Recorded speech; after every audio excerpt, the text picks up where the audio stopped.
Aqui fala o seguinte, sobre a salvação.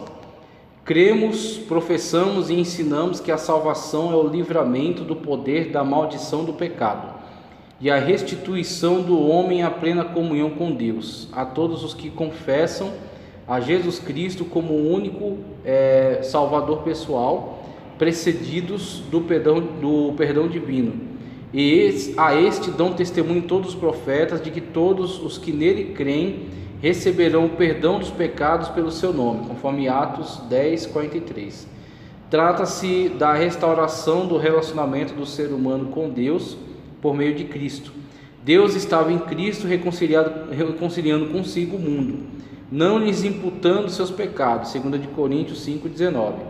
Somente a fé na morte expiatória de Jesus e o arrependimento podem remir o pecador e levá-lo ao Criador. Essa salvação é um ato da graça soberana de Deus pelo mérito de Jesus Cristo, e não vem das obras, porque pela graça sois salvos por meio da fé.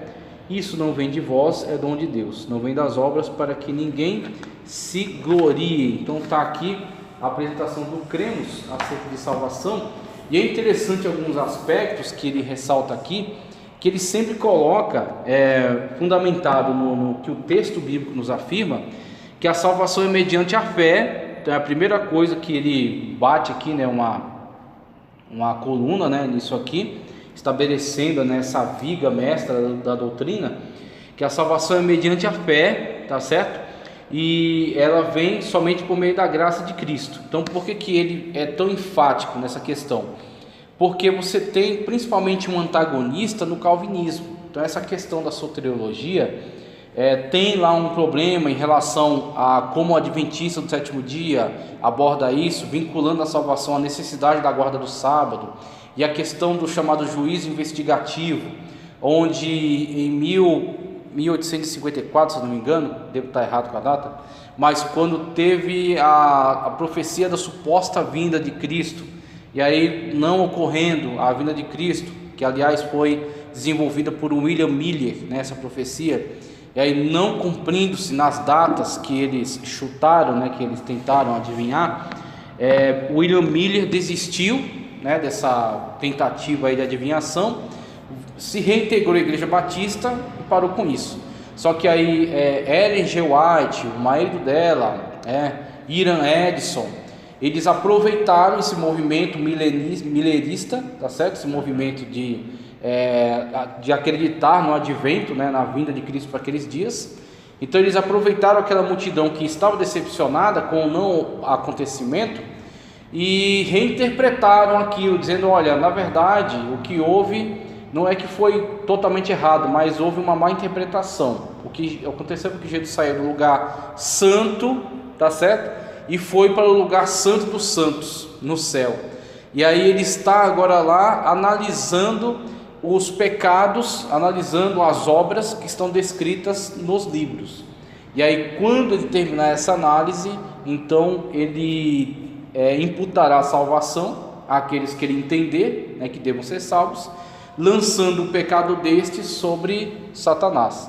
E aí esta é a doutrina mais herética que já se viu na face da terra, na qual Jesus, ele está desde aquela época analisando livros, como se fossem livros literais mesmo, Jesus lendo esses livros, essas páginas sobre a vida das pessoas, e cria uma situação na qual ninguém tem certeza de salvação. Por quê? Porque é posterior ainda. Então depois da análise se decidirá se ele é salvo ou não, a partir daquilo que ele realizou. Guarda de sábado, tira a onisciência de Deus, tira a total capacidade de Cristo salvífica, né? Porque a salvação não depende somente da sua graça, mas da guarda do sábado, por exemplo. Então você tem essa questão do juízo investigativo como uma das terríveis heresias. Agora, não sendo uma heresia, você tem um outro ponto de vista teológico contrastante, que é a questão do calvinismo, que não chega a ser uma heresia, mas é um ponto de vista muito contrastante, tá certo? Em relação à soteriologia que nós abordamos. E aí uma outra coisa que eu gostei, que foi ressaltada também por Ezequias Soares, é que ele não defende que a sua soteriologia, a soteriologia da Igreja Assembleia de Deus, seja arminiana. Ele diz, é uma soteriologia que tenta se deter nos limites da Sagrada Escritura. Se nós concordamos mais com Armínio, é porque Armínio também está, né, caminhando nessa mesma perspectiva. Então, não é a questão de você vestir a camisa de um arminianismo, mas a questão de que existem algumas escolas com as quais você mais se aproxima e outras das quais você mais se afasta. Então tem a questão da teologia calvinista, na qual, em relação a outras abordagens, nós não temos problemas. A teontologia, a gerologia, né, pneumatologia. Em relação à pneumatologia, tem um problema com o sensacionismo também. O calvinismo, né? Dentro do calvinismo tem essa questão sensacionista. Certo. Mas a principal querela é em questão à soteriologia, porque é onde entra as ideias que eles, em cima das quais eles trabalham. Uma das ideias é chamada de monergismo. Então você tem a ideia monergista e a sinergista. A ideia monergista é o seguinte: toda a ação, tá certo, no plano salvífico, e na verdade toda a ação de modo geral partiu de Deus. Deus é o único atuante aí. As pessoas ficam quase como que marionetes apenas. Então tudo que acontece foi determinado por Deus. E aí entra uma visão monergista sobre a realidade. Numa visão sinergista existe uma cooperação. Deus é a ação principal, mas ele delega suas criaturas aos seres humanos feitos à sua imagem e semelhança. Ele delega livre-arbítrio, que é onde livre-arbítrio é um dos termos mais atacados, mas ele delega capacidade de tomar decisões, capacidade de fazer escolhas. Então só a possibilidade de uma escolha livre dentro de uma possibilidade de se escolher entre obediência e desobediência. Então é aonde entra a questão. A visão é sinergista, e mesmo Deus dando liberdade às suas criaturas de fazer escolhas, Deus não perde o controle. Aí onde entra a questão da onisciência. Deus é onisciente, Ele sabe de todas as coisas antes que elas aconteçam. Então Deus não foi pego de surpresa em nenhum aspecto, Ele se previne em relação a todas as coisas. Inclusive Ele tem o seu plano perfeito. O seu plano perfeito se concretiza plenamente no final, tá ok? Porque Ele conduz a história. Agora, Ele conduz a história, mas não que Ele determine a história, mas que Ele conduz a história. Então quando você determina, você é responsável por tudo que acontece, porque você está determinando. Você pega e diz para aquela pessoa: vai e cometa um crime. Você diz para ela: vai e cometa um assalto. Você fala para o outro: vai e estupre. Você está determinando que eles façam isso. Agora, quando você dá liberdade a ela e você dá um referencial e uma possibilidade dela fazer o certo e não o errado, e mesmo assim ela faz o errado, o que acontece? Você agora vai controlar aquela situação, de modo que venha a punição sobre aquela que fez o erro, mas a responsabilidade do erro é dela e não sua. E aí, dentro de uma visão monergista, você tem, por outro lado, também a responsabilidade de Deus sobre tudo que acontece, porque Ele que determina. Então esse é um dos grandes problemas aí de lidar com essa soteriologia na concepção calvinista, né? E aí, quando você começa a analisar aqui, você vê que o autor da declaração ele se precavê em relação a isso. Uma das maiores acusações do calvinismo contra o arminianismo é de que nós somos semi-pelagianos. O Pelágio, ele dizia que, em hipótese, o homem pode viver sem pecado. Então, o pecado de Adão não tem nada a ver com ele. Ele é condenado pelo pecado que ele comete. Então, claro que os homens, de modo geral, cometem pecado ao longo da vida. Mas, pelo menos em hipótese, ele poderia viver sem pecado e assim não ter condenação. Então, Pelágio levantou essa hipótese. E Agostinho, ele vai combater isso ferreamente, duramente. Quando ele faz esse combate, ele acaba produzindo também uma teologia, uma soteriologia, que vai ser mais agradável aos calvinistas, que é essa questão mesmo de que o livre-arbítrio é somente uma ferramenta para pecado. A pessoa só tem livre-arbítrio, o livre-arbítrio não deu nada de bom para ela, só dá mesmo pecado. E aí cria a questão da graça irresistível, de que Deus, quando determina que determinadas pessoas fossem salvas, essas pessoas o serão compulsoriamente, querendo elas ou não, tá certo? E aí cria a noção também da perseverança. Então Deus faz com que eles perseverem até o fim, e outros que Deus não determinou que fossem salvos, mesmo que em determinado momento eles manifestem desejo de salvação, isso não acontecerá, porque Deus não determinou que eles fossem salvos. Então você tem, a partir dessas diferentes formas de ver, essas diferentes construções, nas quais uma você tem um Deus que, mesmo que ele seja visto como controlador absoluto de todas as coisas, ele torna-se também o responsável por todas elas. E outra que, mesmo esse Deus, na sua soberania, dando liberdade de escolha às suas criaturas, torna as suas criaturas responsáveis pelos seus erros. E mesmo ele tendo dado liberdade a elas, ele não perde o controle, porque é onisciente. Sim. Então governa toda a história a partir do conhecimento que ele tem dela. E aí por isso que a gente vê na Escritura que o Cordeiro foi morto antes da fundação do mundo, exatamente nesse aspecto da presciência divina, tá certo? Então é isso que a gente trabalha aqui. E aí, Júnior, levando para o sentido de algumas maneiras, mas algumas justificativas não fazem nenhum sentido. É porque se Deus predestinou, é lógico. Fica um Deus que contrasta com Deus. Por exemplo, a primeira coisa que eu vou levantar aqui, ó, salvação para todas as pessoas, tópico 1. Olha os textos que eu vou ler, ó. Vou ler aqui. Porque Deus há de trazer juízo a toda obra e até tudo que está encoberto, quer seja bom, quer seja mal. Eclesiastes 2:14. Os quais hão de dar conta ao que está preparado para julgar os vivos e os mortos. 1 de Pedro 4:5. Outro texto. Nisso se manifestou o amor de Deus para conosco, que Deus enviou seu Filho unigênito ao mundo, para que por ele vivamos. 1 de João 4:9. Outro. Alimpai-vos, pois, do fermento velho, para que sejais nova massa, assim como estáis sem fermento, porque Cristo, nossa Páscoa, foi sacrificado por nós. 1 de Coríntios 5:7. E o último texto, ó. E sendo ele consumado, veio a ser a causa de eterna salvação, aqui é importante, para todos os que lhe obedecem. Hebreus 5:9. Então a primeira coisa que a gente vê é: existe predestinação. Existe predestinação. Predestinação é bíblica. Sim. Só que a predestinação, e aí isso aqui quando eu vi, eu fiquei assim muito feliz, eu regozijei quando eu analisei isso aqui mais a fundo. Existe predestinação, só que a única predestinação que nós vemos na Escritura é predestinação para a salvação. Uma vez, Júnior, olhava corretamente para a questão da nossa santificação. Nossa santificação não é por nós mesmos, não partiu de nós. Nossa santificação, e aí onde entra?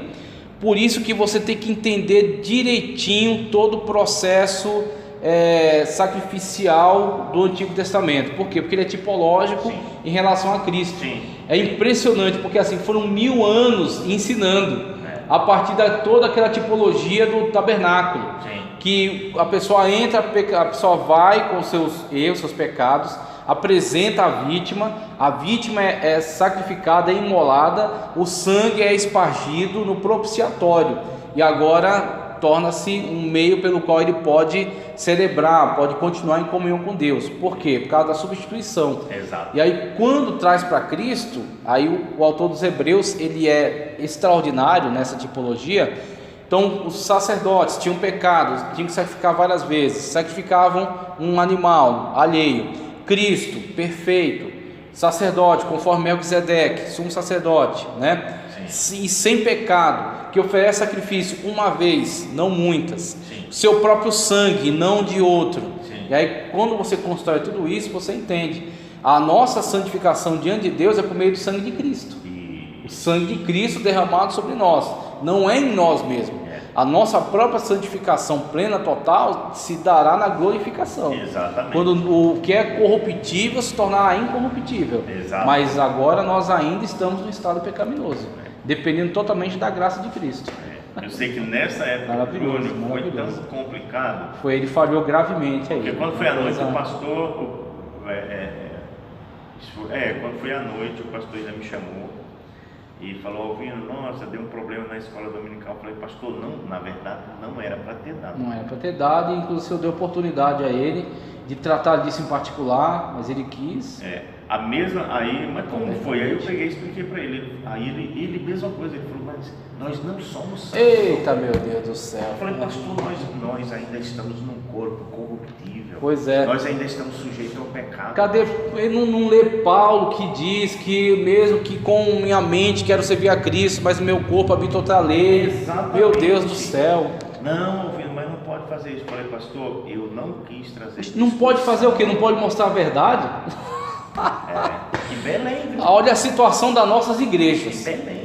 Meu Deus do céu, isso é uma vergonha. Aí eu peguei, olha, você vê de onde vem essa ideia Que de hoje situação, implantar rapaz. esse O curso, interesse, exatamente, né? Todo entendeu? o pessoal estudar melhor isso aí, pelo amor de Deus. Porque é uma aberração. Estão pregando o quê? Estão ensinando o quê?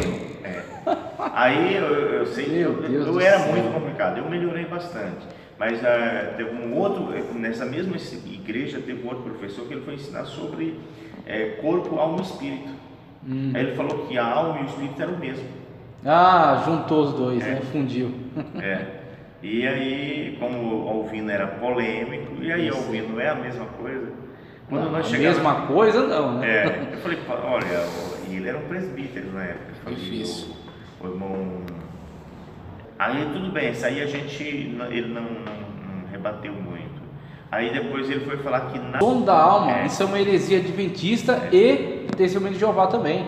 Os dois professam essa heresia. Aí que na eternidade nós estaríamos Insólito. dormindo, como Jesus falou que Lázaro estaria dormindo e tal. Quando que Jesus falou que ele estava dormindo?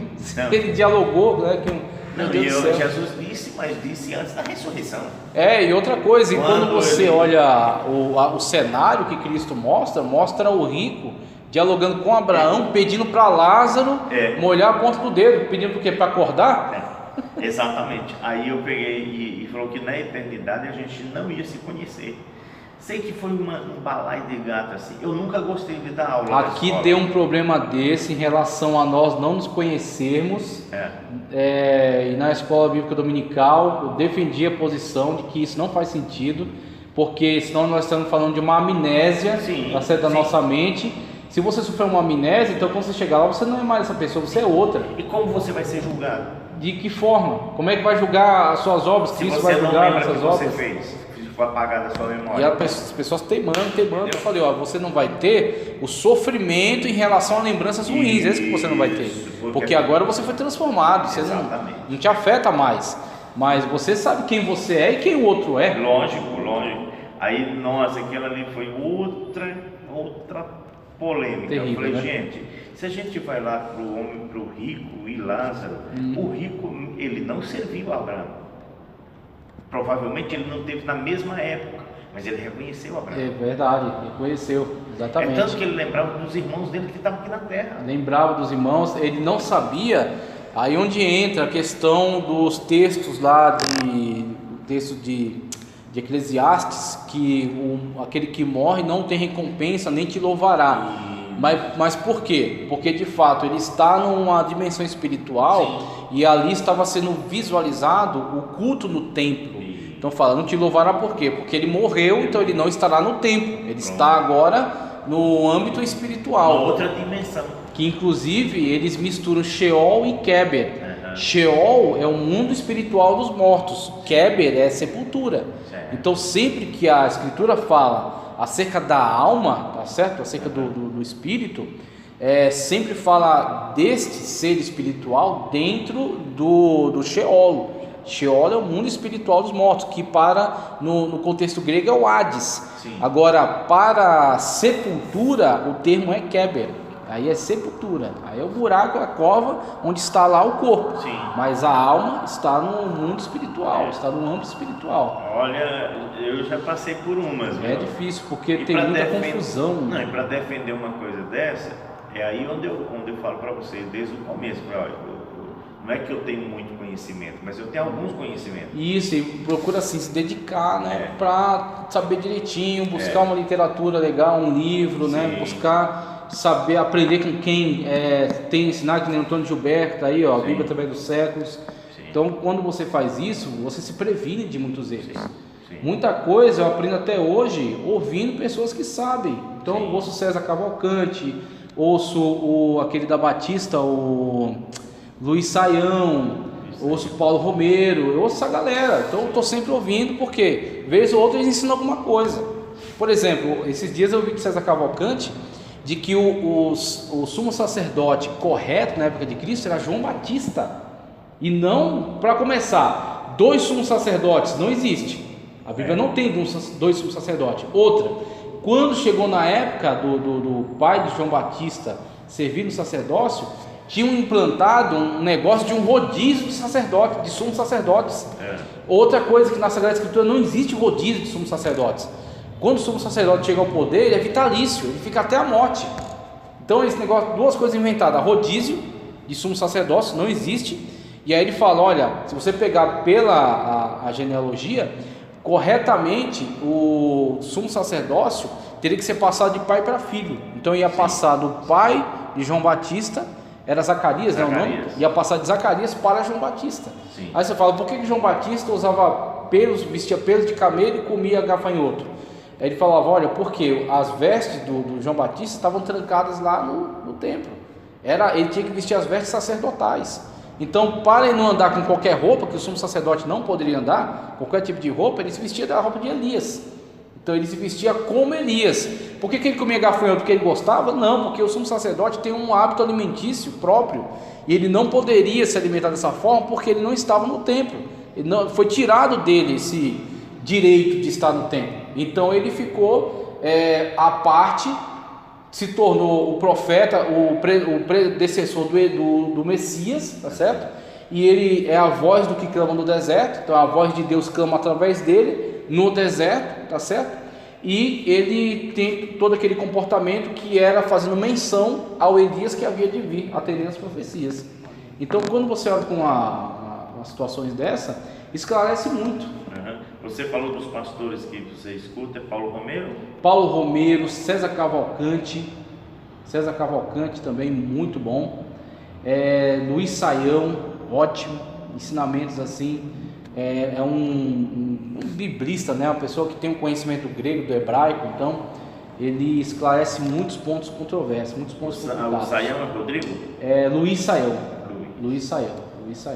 muito bom, essa galera aí é muito gabaritada, viu, para falar acerca da Sagrada Escritura. Então eu estou sempre ouvindo esses caras para ver o que eles estão falando, e aí vou aprendendo uma coisa, aprendo outra, e assim enriquece. Sim. Então quando você para ouvir outra pessoa que tem mais conhecimento, você se livra de muitos erros, porque muita coisa você fala, opa, isso aqui eu falei errado, isso aqui eu estava entendendo errado, agora... Júnior, eu vou dizer uma coisa, no norte... Ponha também aí, Carlos Augusto Vailate. Esse aí é especialista nessa área aqui, ó, de soteriologia, de salvação. E aí, claro, eu ouço o Carlos Vailate, vamos ver. Eu ouço Vailate, aí eu ouço Nicodemos, que Nicodemos também é um estudioso de respeito, né? Agora você sabe, Nicodemos é calvinista. Então eu ouço assim para ver o contraste. Mas o Nicodemos abordando outros temas, eu assim assino embaixo. Agora, quando entra para a soteriologia, aí eu sei, olha, vai ter um contraste com o que a gente crê. Sim. Mas, assim, é uma pessoa de muita seriedade, de muito... Dá para você respeitar mesmo uma autoridade dessa, né? Sim. Mas, então, na situação do Nordeste é isso aí. Você tem alguns estudiosos também, mas... Sim. Ó, nós temos... Vou mandar a foto dele. A Mecânica da Salvação, que é onde o cara vai estudar esses textos que os calvinistas usam para justificar as ideias deles. E aí eu vou mandar, que aí o senhor vai ver a forma como ele vai trazer um entendimento bíblico sobre as distorções que são causadas nesses textos. Então tem esse material que eu vou lhe mandar também, que eu pesquisei em cima disso, a Mecânica da Salvação, o lado negro do calvinismo, tudo isso aqui eu analisei para dar essa palestra. Então a gente vai, eu vou mandar o material, inclusive tem uma apostila que eu fiz disso aqui, só dar uma boa lida aí, e nesses materiais, porque o senhor sabe que vai ter problema. E em relação a isso aí, vai ter que estar muito bem seguro daquilo que vai afirmar, porque vai ter embate, em algum momento vai ter. Então a salvação para todas as pessoas que eu estava falando, é impressionante que a gente vê na Escritura, a gente nunca encontra um texto onde fique claro que Deus determinou ou predeterminou pessoas à condenação. É interessante, até no inferno, a questão assim, de existir o inferno, diz que o inferno foi feito para o diabo e seus anjos, não foi feito para os homens. Um outro versículo que diz que o inferno foi feito para o diabo e os seus anjos e todas as gentes que se esquecem. Exatamente, aí onde acontece, todas as gentes, esse E, é como que o objetivo, tá certo? Foi feito para esses. Só que esses aqui, que se deixam seduzir por eles, seguem o mesmo destino. Então é a situação na qual a condenação eterna, tá certo? Estabelecida para esses seres espirituais, tinha como objetivo atingi-los, puni-los diante da sua rebeldia, diante da sua rebelião. Mas quando desde o Éden o homem e a mulher se deixa seduzir pela proposta, né, do diabo, se deixa seduzir pela ação tentadora dele, eles acabam se envolvendo na mesma condenação. Então eles acabam caindo para a mesma condenação. Mas a gente sempre vê, conforme os textos que eu li, o objetivo do Senhor, toda a sua ação é sempre salvífica. A sua ação é sempre para trazer meios pelos quais o homem possa alcançar a vida eterna, alcançar a salvação na presença dele. Quando você vê condenação, essa condenação ela é resultante de uma ação pecaminosa e resistente do homem à salvação de Cristo, a salvação em Deus, a salvação por meio do plano, né, de Deus, plano salvífico de Deus. Então é isso que a gente vê, que o Senhor, ele sempre está buscando meios salvíficos, meios de trazer o homem à reconciliação e à salvação. A sua condenação acontece por causa de uma resistência, acontece por causa de uma sedução que ele se deixou levar e depois de uma resistência à oferta de salvação. Aí o homem, a condenação que ele recebe, como Paulo diz, é salário, né? O salário do pecado é a morte. Então é a consequência mesmo das suas escolhas. Aí no 2, natureza da salvação. A salvação é nos oferecida pela graça mediante a fé no sacrifício de Jesus Cristo na cruz do Calvário. Ela é eterna, completa e eficaz. A salvação em Jesus não é um mero assentimento intelectual, e sim um renascimento espiritual, que se dá na vida do pecador arrependido. E aí tem algumas coisas interessantes em relação a essa questão aqui da natureza da salvação. Por quê? Uma das coisas que a gente observa é que a salvação, o processo salvífico, ele está atrelado não à questão de você fazer uma escolha, tá certo? Ele não está atrelado à sua possibilidade de escolha, como muitos acusam. Sim. Dizem, olha, a minha salvação, ou a salvação que essas pessoas apregoam, ela é decorrente do fato da pessoa ter o poder de escolher se salvar. E na verdade, quando a gente olha para a fundamentação bíblica, como trabalha na declaração de fé, e até dentro do arminianismo também, você vê muito isso, a salvação nunca está atrelada ao livre-arbítrio, nunca está atrelada à escolha. A salvação está atrelada principalmente à misericórdia de Deus, que se manifesta prevenientemente, chamada graça preveniente.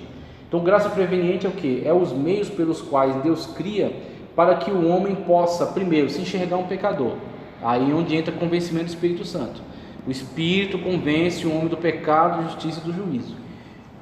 Nossa, pode falar. Eu também pregava e acreditava que era assim.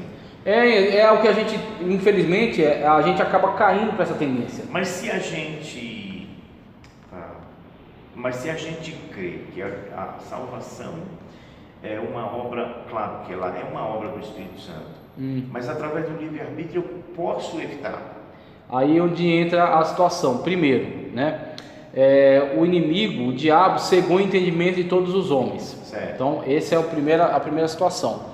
Você tem o texto de Paulo que diz: todos pecaram e destituídos estão da glória de Deus. Sim. Essa é a condição geral. Certo. Todos estão em pecado.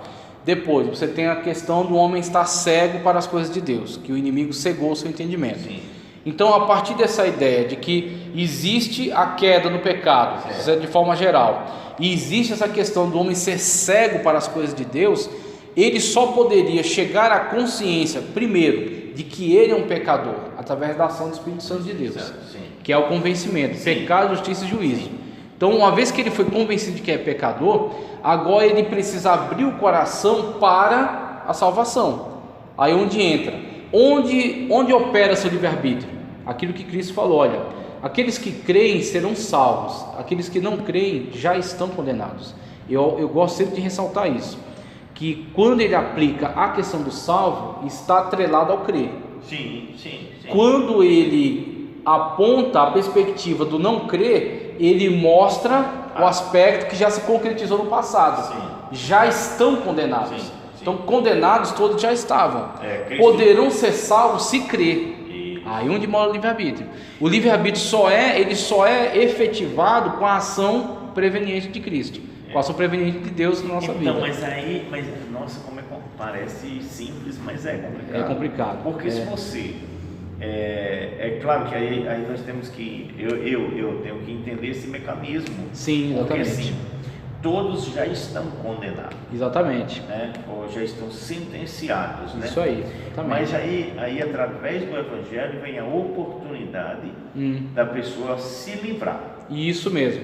Um dia eu nem ouvi ninguém, né? Eu nem ouvi ninguém, mas eu olhando para a justiça e para o cenário de uma prisão, eu acho que eu até falei aqui sobre isso. Eu disse que Cristo apareceu como um advogado que pegou um habeas corpus diante de Deus muito e bom. foi para a cadeia. Muito bom. Pega uma pessoa condenada, chega a ser Deus seu advogado, alguém quer. Exatamente. Aí tem alguns no meio daquela grande prisão dizer eu quero. Sim. Pronto. Que por exemplo, essa situação que você colocou, ou a situação da pessoa que está se afogando e Jesus é o único que tem uma boia para lançar. Sim. Mas a pessoa fazendo mau uso da sua liberdade pode rejeitar. Sim. Aí a questão, o livre-arbítrio não conduz à salvação. Sim. O livre-arbítrio só conduz à aceitação da salvação. Sim. Então o pessoal às vezes pega o livre-arbítrio e potencializa demais. Entendi. Então, eu vim para a igreja porque eu quis, eu me salvei porque eu quis, eu me santifiquei porque eu quis. Não, totalmente equivocado. Aí se você falar isso, você dá lugar ao calvinista. O livre-arbítrio. Você dá brecha ao calvinista. Uma porta. Exatamente. Aí o que acontece? Até para você fazer uso do seu livre-arbítrio, precisou da ação de Deus. Porque sem a ação de Deus, nem pecador você se entendia. É como a pessoa está doente, você está vendo que a pessoa está doente, só que ela deu algum problema mental que ela não se acha doente. Sim. Ela acha que ela está sã, ela acha que ela está bem, ela está lá no meio do hospício.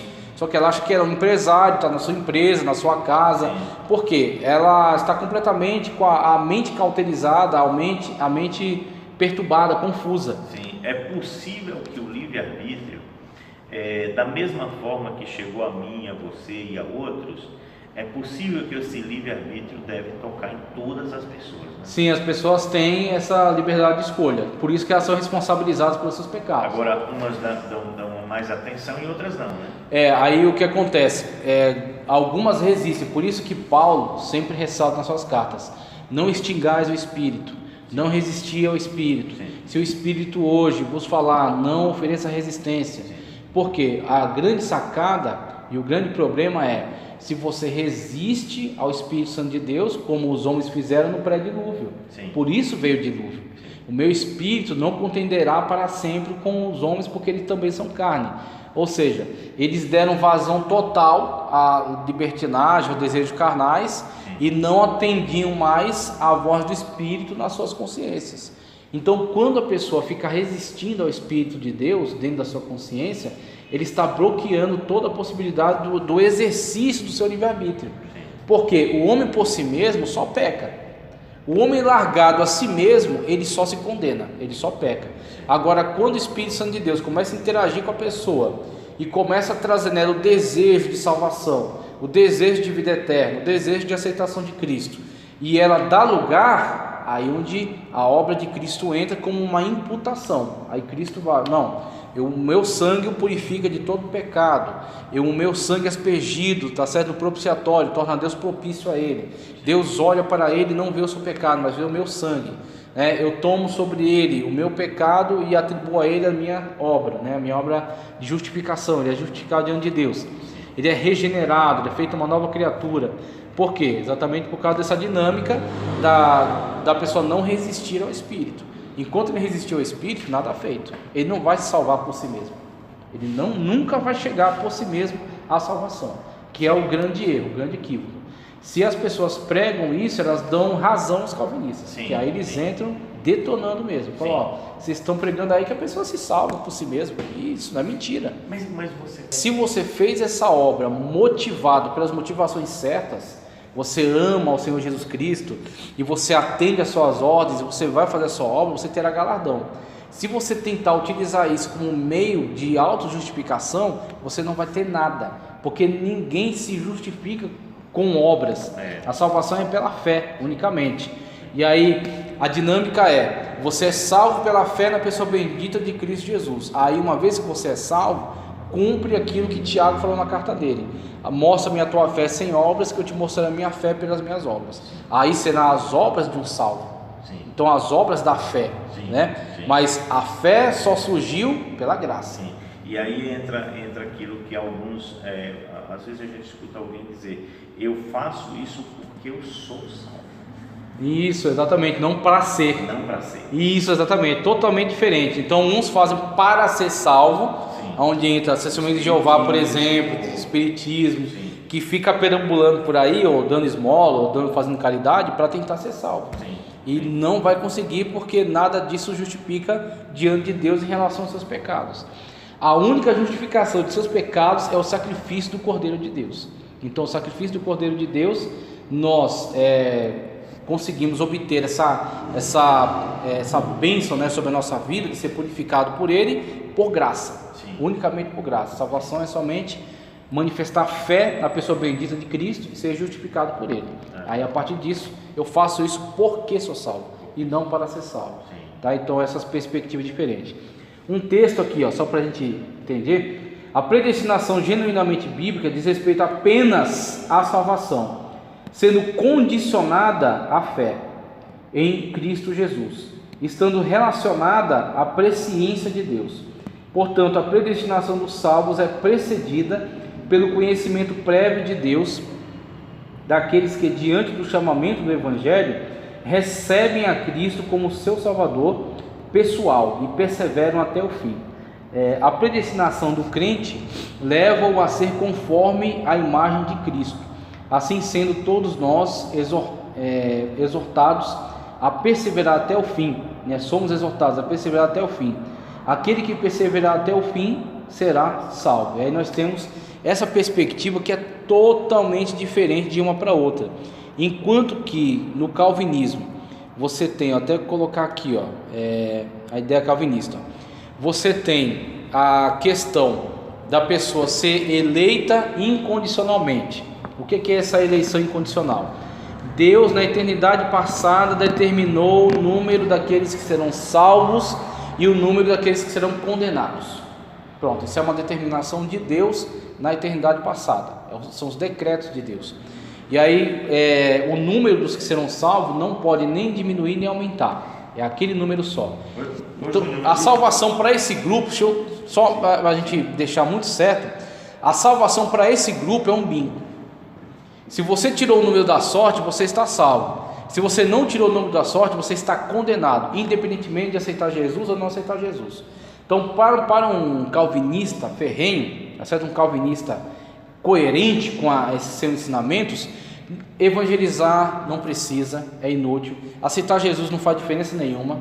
Por quê? Porque a salvação não está ligada a um ato de crer, não está ligada a um ato de aceitação, e sim uma determinação passada, se Deus determinou que você seria salvo ou se você seria condenado. Então, uma vez que você, se for determinado que você seria salvo, a sua eleição é incondicional. Independentemente de você querer ou não, você vai ser salvo. Você vai ser compelido a ir para uma igreja, aceitar Jesus ou não aceitar Jesus, ou ser salvo de qualquer outra maneira, mas você vai ser salvo.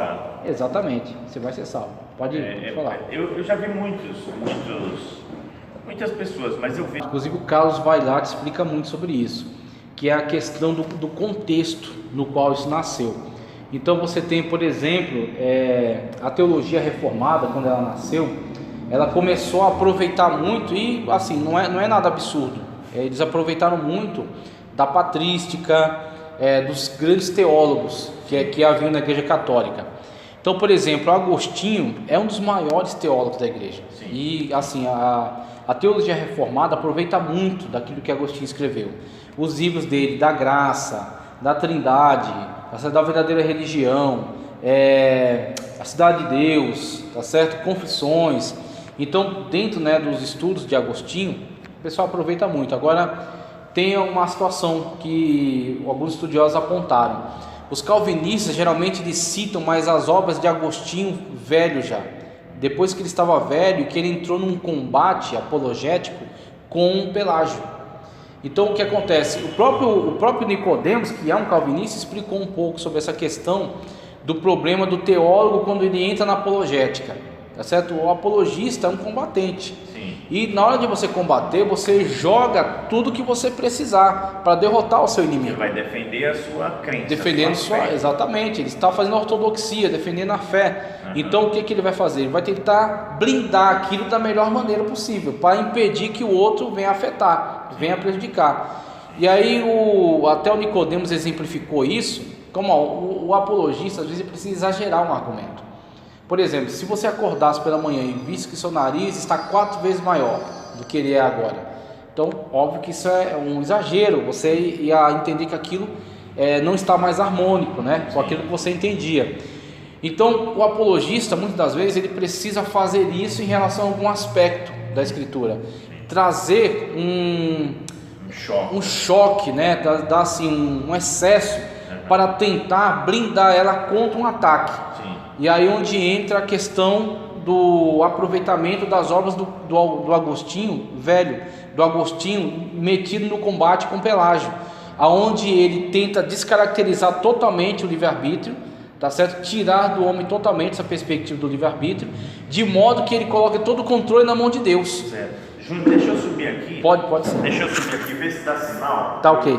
Era essa questão aqui, ó, da natureza da salvação, né? A gente falou. Sim. Aí eu estou fazendo um contraste aqui com a perspectiva calvinista, que fala acerca da depravação total, que eles colocam aqui na doutrina deles, chamada, é um acróstico, né? TULIP.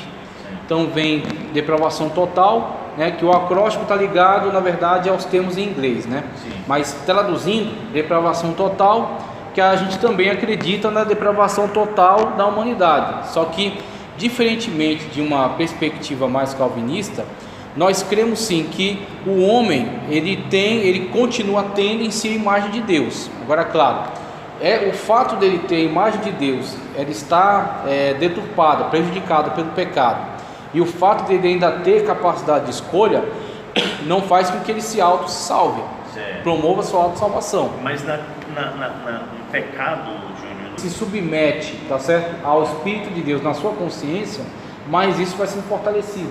Sim. Então, quando você tem essa questão da depravação total, ela é verdadeira. Todos pecaram e destituídos estão da glória de Deus. Então, caminhando como estão, vão para o inferno. Sim. Só que o que acontece mesmo esse homem que está em pecado, ele ainda ouve a voz de Deus. Sim. O Espírito de Deus fala com ele tem capacidade de ouvir. Sim. Inclusive, Jesus até ressaltou que em relação aos homens, ele diz, olha, mesmo vós sendo maus, sabe dar boas dádivas aos vossos filhos. Então você tem, se essa pessoa tivesse perdido totalmente a imagem de Deus, não seria bom para ninguém. Sim. Então ele tem assim ainda uma capacidade. Aí entra do lado animal, né? Que Assim, da sua prole, né? Exatamente. Então tem essa questão também. Mas você olha para essa situação e você vê que alguma coisa de Deus está ali, tá certo? Inclusive é em resgate disso que Cristo veio. Então você tem aí a possibilidade do resgate, né? A possibilidade da restauração desse homem a partir da presença, tá certo? Desta imagem e semelhança de Deus na inteligência para a escolha, no livre-arbítrio. Então o Espírito Santo de Deus é que vai trabalhar nesse homem para que ele possa exercer. Sem o Espírito Santo de Deus, sem a ação preveniente, ele não vai exercer o poder de escolha, né, para poder aceitar a Cristo como seu Salvador, né, poder crer em Cristo como seu Salvador. Sem a ação do Espírito, ele não vai fazer isso sozinho, somente com a atuação do Espírito. E aí, dentro da lógica calvinista, eles trabalham a eleição incondicional. Por que incondicional? Porque foi determinada desde a eternidade passada. Então, nem o calvinista de hoje tem certeza se ele é salvo ou não. Por quê? Porque ele teria que conhecer o secreto desígnio de Deus, de dizer quais serão os salvos e quais serão os condenados. Como ele não conhece, tá certo? Que inclusive o próprio Calvino ele constrói a ideia de que uma pessoa que não foi decretada sua salvação por Deus, em algum momento ela pode manifestar até algumas características salvíficas, tá certo? De ir para uma igreja, servir a Deus durante um tempo, mas por ela não ter sido determinada como salva, ela vai se desviar e vai ser morta, vai morrer em pecado. Por quê? Porque não foi decretada sua salvação. Eles trabalham sempre em cima dessa base. A expiação para eles é limitada. Por quê? Porque Cristo morreu somente por aqueles a quem Deus determinou. que seriam salvos. Então a cruz de Cristo, ela não tem um poder de conferir à humanidade a possibilidade de salvação, tá certo? Ele é como que apenas uma confirmação daquilo que foi decretado no passado. Então esvazia o poder da cruz de Cristo, né? Tira muito do significado da sua ação, né? Ele está consumado na cruz do Calvário. Cristo ali veio apenas para confirmar algo que já havia sido determinado por Deus na eternidade passada. Então você tem essa lógica aí. A graça é irresistível. Por que a graça é irresistível? Porque a expiação foi ilimitada, tá certo? A eleição é incondicional. Então, quando diz eleição incondicional, diz, olha, se você vai aceitar ou não, não faz diferença, porque alguém determinou que você seria salvo. Então, inclusive até a situação deles colocarem a situação da pessoa ter salvação antes até de ter regeneração. Por quê? Uma vez que foi incondicional, não depende da sua aceitação, então muitas das vezes a salvação daquela pessoa está garantida mesmo ela estando ainda dentro dos seus pecados, estando ainda dentro das suas depravações. Então ela nem é uma nova criatura, nem foi regenerada, mas já é salva porque Deus determinou que ela seria. Então você tem essa lógica completamente... Uma injustiça total. Uma injustiça absurda. E aí automaticamente descarta o sacrifício de Cristo. E torna-se inócuo, torna-se um sacrifício totalmente inútil. É aquilo que Paulo falou, se nós não cremos que Cristo morreu... Exatamente. Né, exatamente. E que Ele ressuscitou para nos dar vida... Sim. Então... Fica, nossa fé. perde o significado, perde o sentido. A salvação em Cristo Jesus torna-se uma coisa que não depende mais, não tem qualquer mais impacto sobre a sua vida, porque de você mesmo não se espera nada, só espera que você ou esteja no grupo dos que foram determinados a ser salvos, ou se você não está, você não pode fazer nada para mudar. A graça é irresistível, ou seja, aquela pessoa que foi determinada que seria salva, a graça que vai operar sobre ela opera como que uma força que vai coagi-la, tá certo? De fora para dentro, a pessoa será coagida a ser salva, será coagida a aceitar a Cristo como Salvador.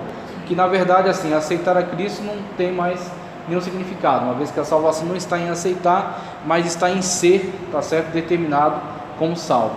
O pessoal da congregação crê nisso aí? Olha, mais ou menos muitos isso. Da congregação tem essa tendência de cair para esse lado desse calvinismo também. Então você tem muitos da congregação que acabam se deixando levar, mas ali é uma questão assim de pouco estudo da Sagrada Escritura. Então muitos das lideranças, dos anciãos que simpatizam com isso aqui, acabam arrastando a igreja nisso, né? Eu tenho bastante cliente na congregação. Algumas palavras de Calvino aqui, inclusive tem as referências embaixo de onde eu tirei. Mas olha, Calvino diz abertamente que Deus escolheu o seu eleito indivíduo, essa é a questão. Enquanto nosso entendimento sobre predestinação é predestinação para um grupo. Que grupo é o predestinado? O grupo chamado igreja. A igreja, aqueles que estão integrados nela, estão predestinados para a salvação em Cristo Jesus, pelo selo do Espírito Santo que está em nós. Então nós somos predestinados enquanto igreja. Se você é integrante da igreja, você é predestinado à salvação em Cristo Jesus. Agora, na visão de Calvino, é um indivíduo. Então Deus predestinou esse indivíduo à salvação, aquele à condenação. Esse à salvação, aquele à condenação. Então ele vê nessa perspectiva. E de que Deus, desde a eternidade passada, já o determinou assim. Inclusive determinou que o homem cairia em pecado, determinou que o homem se arrependeria ou que o homem não se arrependeria, que o homem seria salvo, seria condenado, desde a eternidade passada e em relação ao indivíduo. Então essa é uma perspectiva muito incorreta que foi extraída exatamente dessas leituras, dessa época da produção teológica de Agostinho. O provedor dos meninos já vem bater aqui, né? Do pessoal, infelizmente. Você vê como está terrível o negócio ali, né? Baseado apenas, agora eu senti, baseado apenas em seu agrado, bem como rejeitou e endureceu aos demais, baseados apenas em sua vontade. É a maneira como ele entende essa realidade, daquele que será salvo e que será condenado. Calvino afirma que não é a permissão, nem a presciência, e sim o secreto conselho de Deus, que ordena o endurecimento dos ímpios que foram criados para a condenação, sendo Satanás mesmo um mero agente de Deus nesse processo. É Deus que determina e é Deus que endurece. Inclusive os textos que eles mais adoram usar. Você tem o texto de Faraó. Sim. Deus endureceu o coração de Faraó para que viessem aquelas pragas e para que viesse também a mortandade dos primogênitos. Mas aonde está o erro de leitura? Onde é que está a exegese? A exegese é o seguinte: você tem que ler o texto dentro do seu contexto. Isso é a regra mais básica e é a regra mais descumprida. Que é a exegese. Exegese, exatamente. Quando é a exegese. E exegese é quando você está incutindo, exatamente, está pegando sua visão e enfiando no texto. Que é exatamente, quando a gente olha para o texto de Faraó, dentro daquela perspectiva, daquela leitura de Êxodo, né? Depois você vai ter menção dela lá em Romanos. Em momento algum está falando de salvação e condenação ali. Não está falando. Ali está falando de um processo por meio do qual Deus está quebrando o Egito. Está quebrando o próprio Faraó.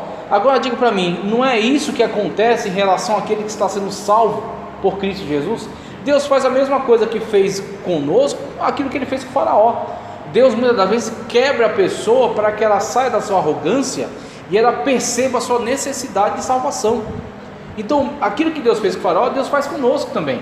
Assim, quando a gente olha para aquele texto, nós não vemos Deus endurecendo o coração de Faraó para que ele seja condenado ao inferno, e sim para que ele veja as obras de Deus, podendo inclusive se converter. Primeiro porque ele já estava condenado. Condenado já estava. Esse é o ponto. Exatamente. Na verdade, tudo aquilo ali, Deus estava dando oportunidade. Ali morava oportunidade. Deus estava, através de cada uma daquelas pragas, quebrando, arrebentando com o poderio, com a influência de deidades egípcias. E no final, do próprio Faraó. Quando Deus toma lá o seu primogênito, tá certo? Dele e de todos aqueles da terra do Egito.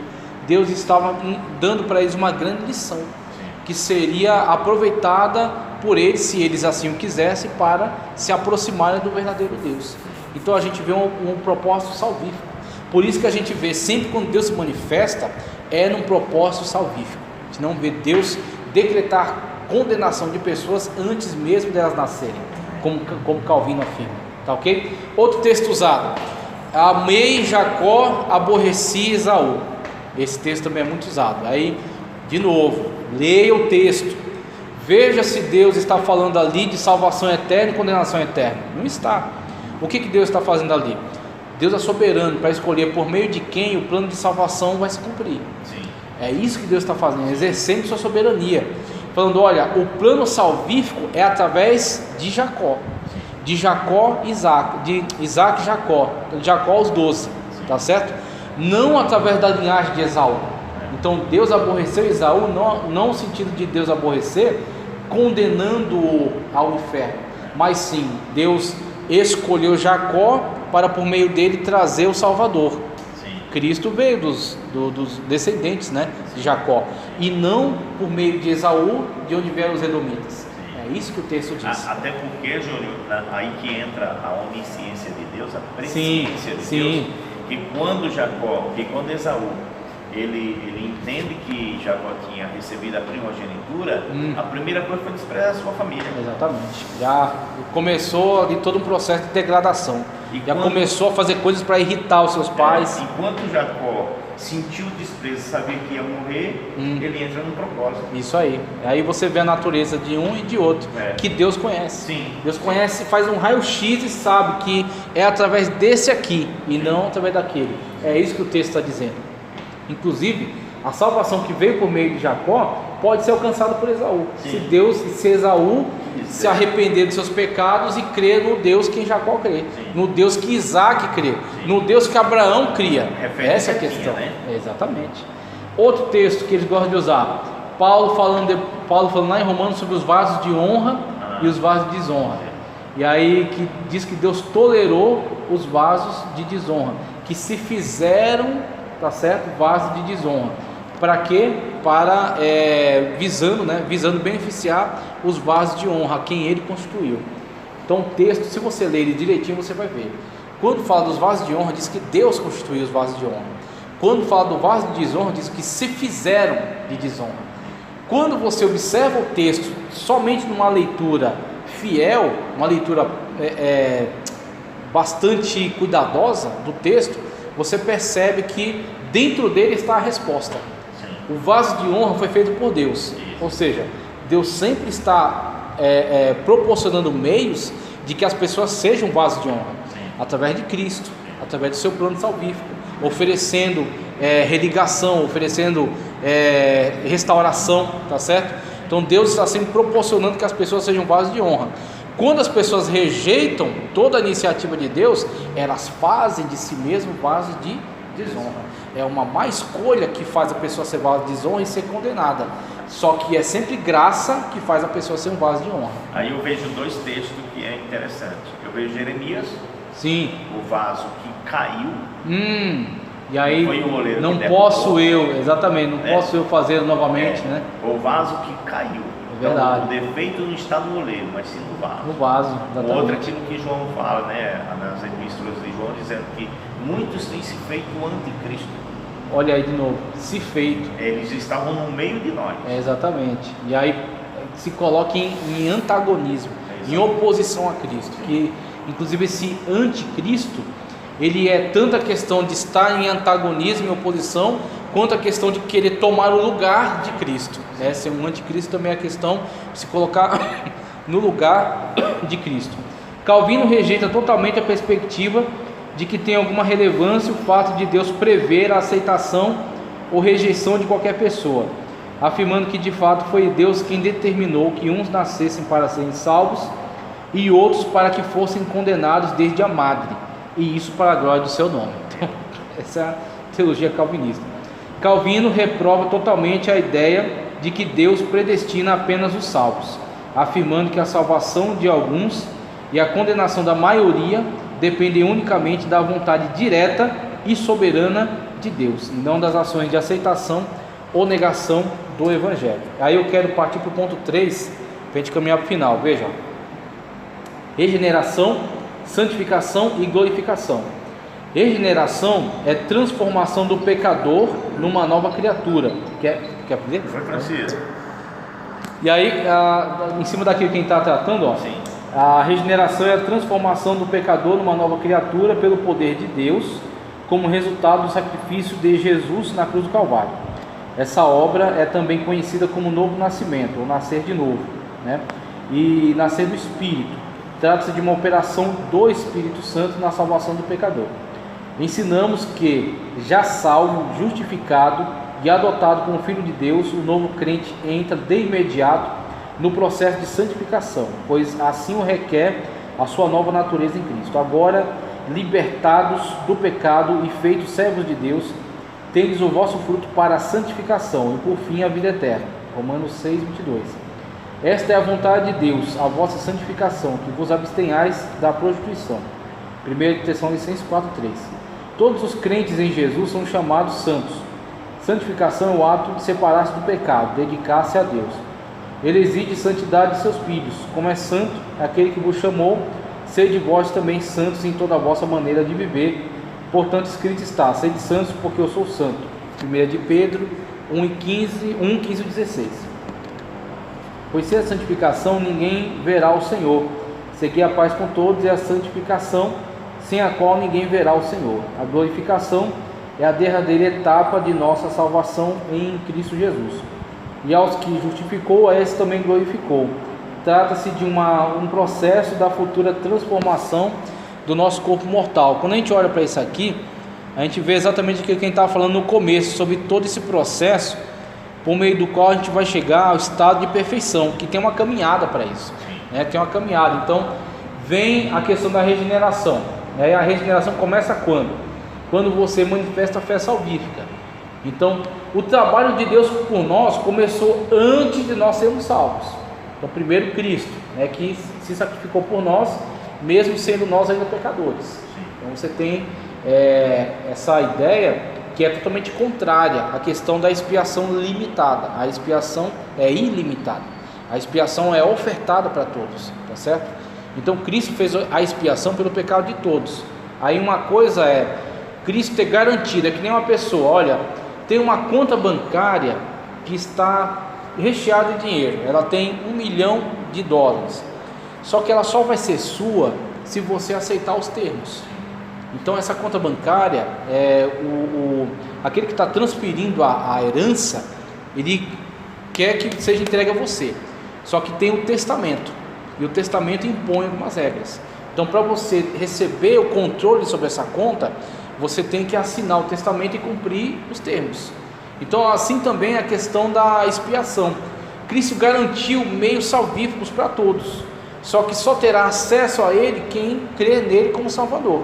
E aí, uma vez que a pessoa manifesta a fé salvífica, aí ela tem acesso, tá certo, a esta riqueza espiritual. Então, Cristo imputa a nós, né? Essa imputação é como uma transferência de crédito.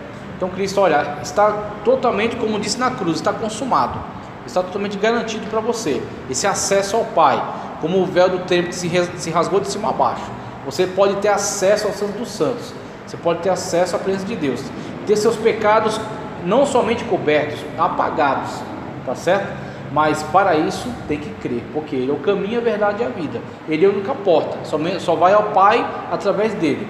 Então, uma vez que a pessoa manifesta a fé salvífica, entra o processo de regeneração. Então, esse regenerar, que é fazer dele uma nova criatura, que é exatamente o que ele estava tentando provocar Nicodemos a entender. Você precisa, em vez de você ficar apegado ao tradicionalismo e à religiosidade, você precisa nascer de novo. E aí, quando ele traz esse argumento, aquilo quebra as pernas de Nicodemos, que ele não estava entendendo, né? Ele estava querendo que Jesus viesse falar sobre os sábios, os comentaristas, algum comentário muito complexo da lei. Aí Cristo vai no âmago da questão. Não interessa toda essa verbosidade, nessa intelectualidade. O que interessa é a tua salvação. Então, você tem que nascer de novo. Você tem que nascer da água e do Espírito, que é onde entra exatamente o processo por meio do qual a pessoa ela vai morrer, tá certo? Na sua carne. Por isso, inclusive, o símbolo do batismo, sepultamento, imersão, morre para o mundo, nasce uma nova criatura, e essa nova criatura, tá certo? Purificada pelo sangue de Cristo Jesus, justificada pela obra dele. Aí entra o processo de santificação, aquilo que o senhor estava falando. A gente não é plenamente santo, a gente está em santificação. E aí Cristo, um processo, né? É um processo, exatamente. Para que a gente se apresente diante de Deus, é o sangue de Cristo sobre nós. Deus olha do céu e vê o sangue do seu Filho derramado sobre nós. Em relação a nós mesmos, estamos num processo de santificação. E esse processo só conclui na glorificação. Aí na glorificação você será transformado. Tanto que o escritor aos Hebreus diz que ele aparece novamente sem pecado. Sem pecado, exatamente. Maravilhoso, maravilhoso. O destino dos salvos, que aí quando ele aborda essa questão, é interessante você ver, eu até coloquei aqui para comentar, o destino dos salvos. Espera aí, regeneração. O céu é o trono de Deus, mas também é a pátria de todos os salvos.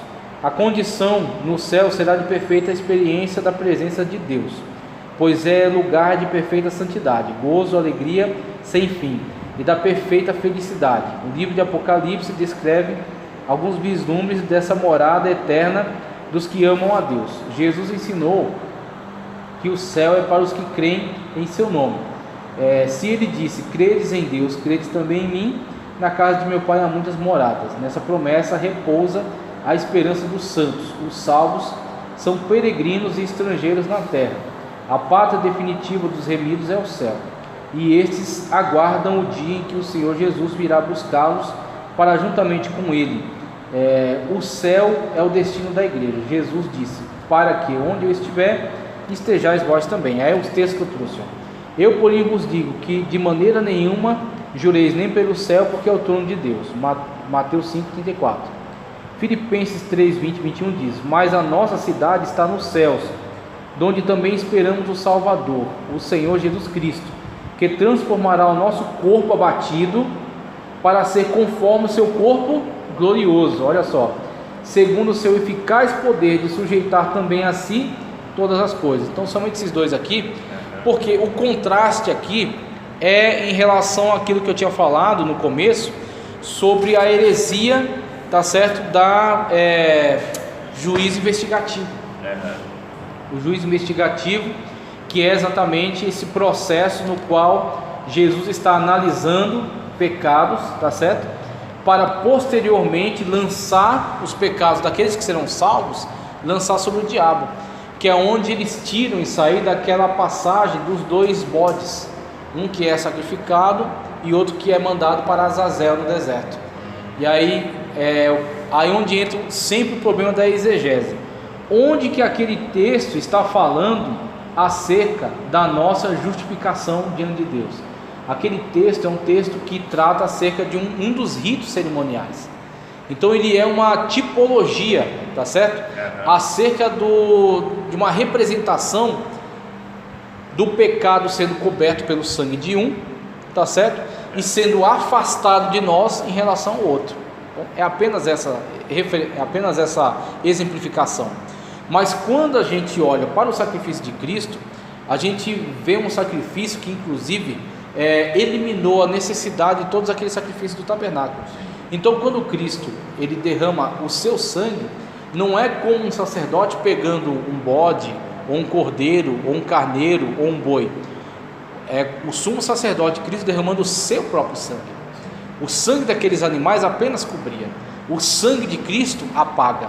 Então você tem um efeito extraordinariamente perfeito, maior, né? Então toda aquela representatividade ficou no passado, como Paulo fala, é apenas espelho.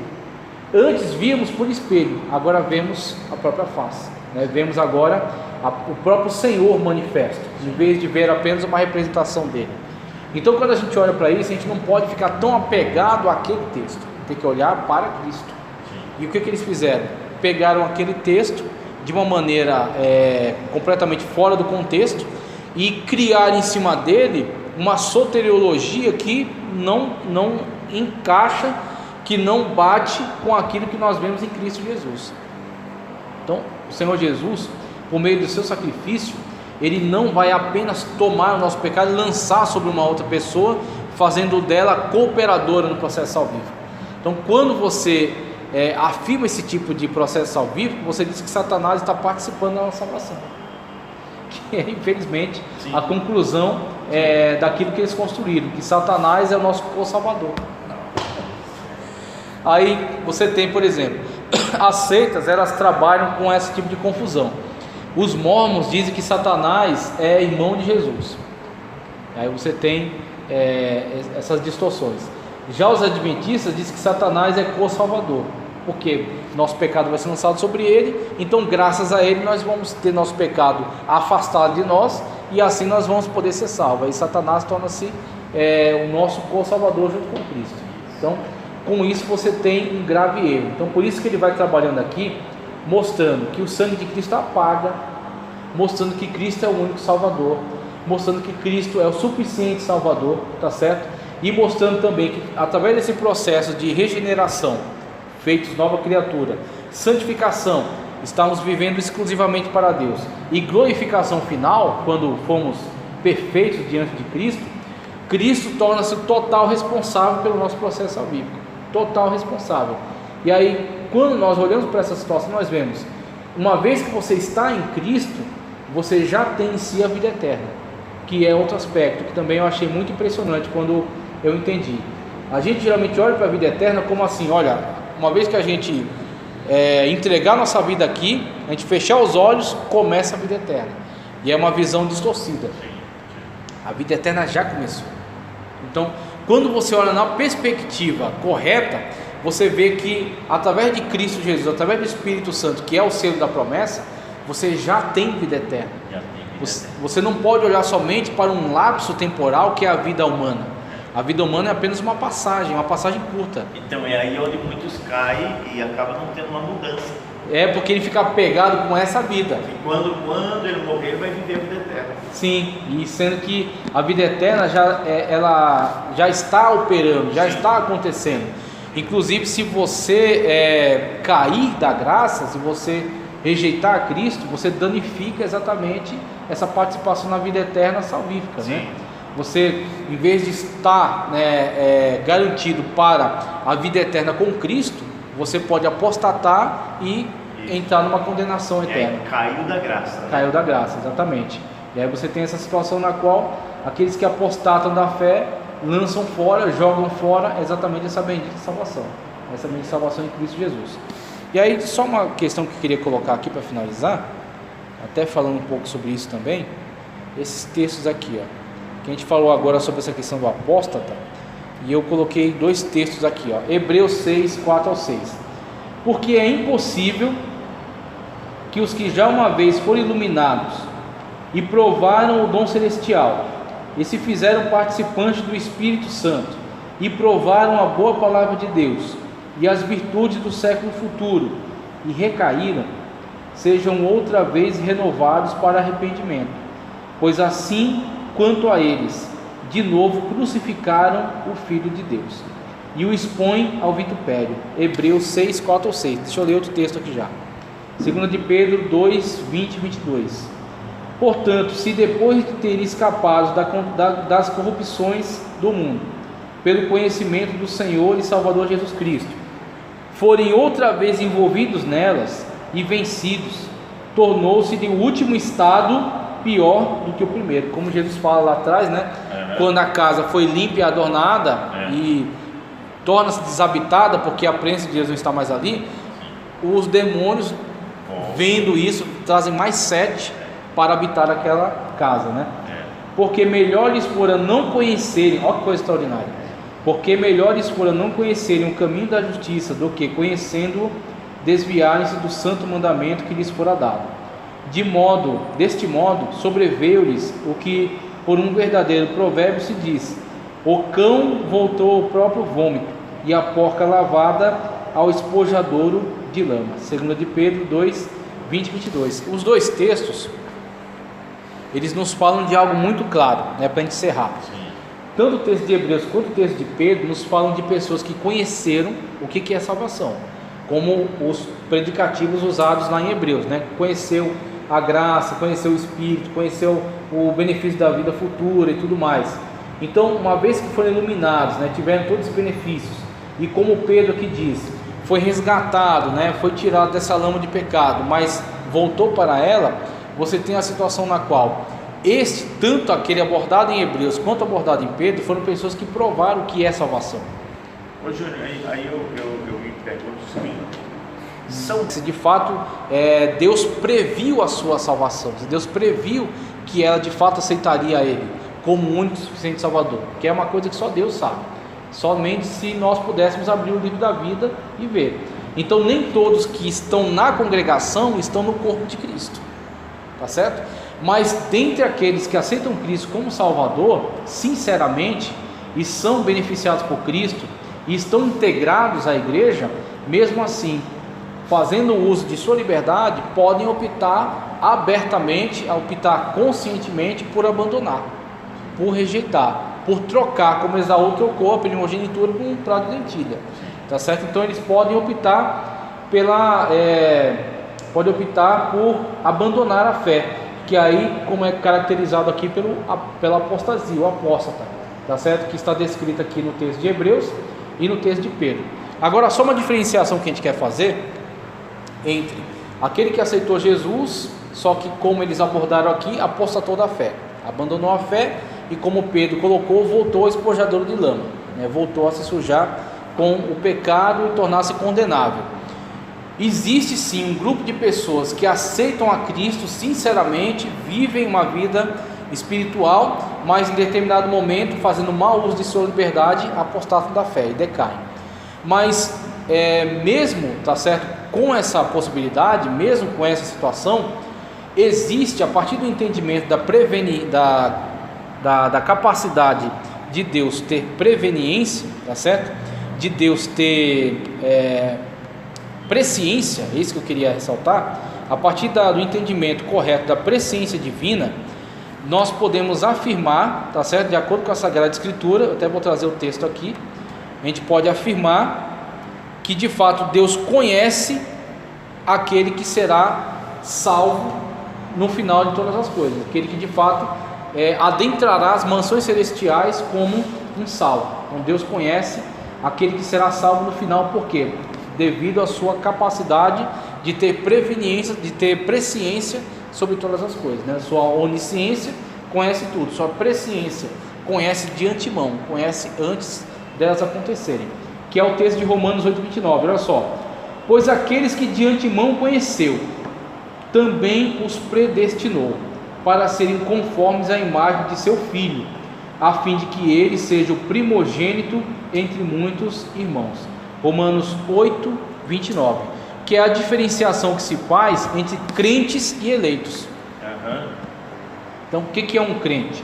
Um crente é uma pessoa que creu no Senhor Jesus Cristo para a salvação. Dentre os que são crentes, que creem em Jesus para a salvação, infelizmente poderemos encontrar aqueles que foram abordados no texto que eu li de Hebreus e de Pedro. Sim. Eles foram crentes para a salvação, eles creram em Jesus com todo o coração, mas eles não perseveraram. Sim. Mas eles não vigiaram, mas eles não se submeteram a Cristo em todas as coisas, e por isso em determinado momento decaíram. Mas uma coisa a gente pode afirmar debaixo da Sagrada Escritura: Deus sabe quem são os apenas crentes e quem são de fato os eleitos, tá certo? E aí a gente olha para aquele texto de Cristo que diz: porque muitos serão chamados, mas poucos escolhidos. Dentre esses muitos chamados, nós temos muitos que creem em Cristo, mas os poucos escolhidos são aquele que Deus tem através da sua presciência, né? Deus pré-conheceu, Deus previu que perseverariam até o fim. Então é isso que é interessante, porque muitas das vezes a gente começa a afirmar essa questão do livre-arbítrio, né, em discordância do calvinismo, mas a gente tem que tomar cuidado para não errar no entendimento do poder da presciência divina. Então não existe essa questão de que Deus não tem conhecimento de quantos serão salvos e quantos serão condenados. Deus conhece sim, Deus conhece, e de fato Deus tem esses que Ele pré-conhece como que chegarão até o fim, serão salvos como seus eleitos. Esses são os eleitos de Deus, aqueles que Deus sabe: olha, dentre todos esses que me aceitaram e que servem na igreja, eu sei aqueles que vão perseverar. É como ele sabia de Jó, né? Exatamente, é como ele sabia. Então é isso que a gente precisa ressaltar, para a gente não ter um entendimento equivocado em relação à capacidade da presciência divina. Vamos fechar com esse texto aqui, ó. É possível a perda da salvação?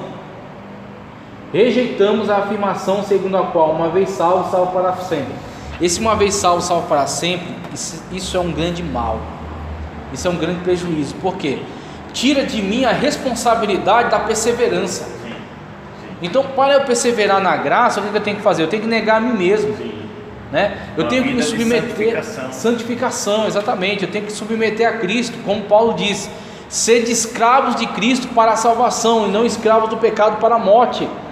Então, quando a gente começa a olhar para essa questão e entender, é interessante quando os calvinistas falam de graça incondicional, graça irresistível, expiação limitada, né, esse tipo de coisa, eles sempre veem a si mesmos como um grupo privilegiado pela graça irresistível, privilegiado pela perseverança dos santos, privilegiado pela expiação limitada. Só que tem uma coisa: o decreto de Deus, conforme Calvino mesmo disse, é secreto. Então eles não têm como saber se eles estão enquadrados dentro do pequeno grupo que eles mesmos afirmam. Sim. Como até uma vez perguntaram para um calvinista, acho que foi perguntado para Paul Washer, perguntaram: mas em relação aos seus filhos, o que você diz? Você acha que eles são salvos ou não são? Ele fala: olha, eu não sei se Deus decretou que eles seriam salvos, mas eu oro todos os dias para que eles sejam. Isso é inconsistente com a teologia deles. Por quê? Se é verdade a teologia de Calvino, de que as coisas acontecem por causa do decreto divino, então orar não faz nenhum sentido. Sabe o que parece aí? Sim. Aqueles pastores antigos, até quando eu cheguei aqui, os arquivos questionou. Porque aqueles pastores antigos diziam assim: não, eu quero... eu não me preocupo em ter o comprometimento, né, com perseverança. Sim. O comprometimento da pessoa com fidelidade a Deus. Por quê? Ele entende que de alguma forma mágica ele é determinado a ser salvo, ele vai ser salvo de qualquer jeito, e aí ele vai vivendo sua vida de maneira relapsa. Pois entendemos à luz das Sagradas Escrituras que depois de experimentar o milagre do novo nascimento, o crente tem a responsabilidade de zelar pela manutenção da salvação a ele oferecida gratuitamente. Vede, irmãos, que nunca haja em qualquer de vós um coração mau e infiel para apartar do Deus vivo. Hebreus 3,12. Não há dúvidas quanto à possibilidade do salvo perder a salvação, seja temporariamente ou eternamente, mediante o mau uso do livre-arbítrio. O crente pode apostatar da fé. Hebreus e Pedro falaram isso de forma muito clara, perdendo então a sua salvação, mas desviando-se o justo de sua justiça e cometendo iniquidade, fazendo conforme todas as abominações que faz o ímpio, porventura viverá, o profeta, afirma, de todas as justiças que tiver feito, não se fará memória. Olha aí, na sua transgressão com que transgrediu e no seu pecado com que pecou, neles morrerá. Quer atender, né? Pode ir. A leitura foi Ezequiel 18:24. Finalmente temos a advertência de Paulo aos Coríntios: aquele, pois, que cuida está em pé. Olha que coisa maravilhosa. Cuida, né? Cuida está em pé, olhe e não caia. 1 Coríntios 10:12. Aqui temos mencionado a real possibilidade de uma queda da graça. Assim cremos que, embora a salvação seja oferecida gratuitamente a todos os homens, uma vez adquirida deve ser zelada e confirmada. Então a gente vai ficar o quê? Com teólogos ou com Bíblia? Então, meu irmão, mesmo que sejam teólogos importantes, seja um grupo importante, é um grupo estudioso, como o senhor mesmo falou, pessoas intelectuais, só que a Bíblia Sagrada me diz isso. A Bíblia Sagrada me fala que tem pessoas, como o Hebreus falou, que provou de todas aquelas maravilhosas beneficências de Deus e caiu. E Pedro fala que foram resgatados, mas voltaram ao espojadouro de lama. E Paulo fala que aquele que está em pé, cuide, não caia. Então, diante dessas afirmações, a gente pode falar com certeza: existe possibilidade de alguém que foi salvo na pessoa bendita de Cristo Jesus, mas não cuidou da sua fé cair. Sim. Agora, isso não anula o fato de Deus, tendo ele o poder da presciência, e só ele tem essa presciência, saber de antemão aquele que lá no final vai perseverar e chegar até o fim. A mesma coisa que ele sabia de Judas, né? A mesma coisa, sabia, exatamente. E é interessante que Jesus, sabendo de Judas, acerca de aquele que é o traidor, mesmo assim ele serviu Judas na última ceia. Então é isso que a gente olha para Deus e fica abismado, assim, do amor, né? Da misericórdia. A oportunidade, né? Exatamente. Ele cria. E aí ele ainda fala: aquilo que tens a fazer, vai e faça logo. Meu Deus. Ou seja, Judas não mudava. Ele de fato se tornou filho da perdição. Ele se entregou a isso, né? E mesmo assim não houve arrependimento nele depois. Remorso, mas não arrependimento. Tanto que ele foi e se matou. Ele poderia buscar arrependimento, buscar perdão. Não, ele buscou se matar para acabar com aquele sofrimento. Ok? Então essa aqui foi sobre salvação. E aí depois a gente dá continuidade, vai falar sobre Cristo. Tem alguns temas aqui que eu já vi que dá para juntar. Que aí eu vou juntar para ver se a gente consegue concluir então nesse período. Cristo e a igreja.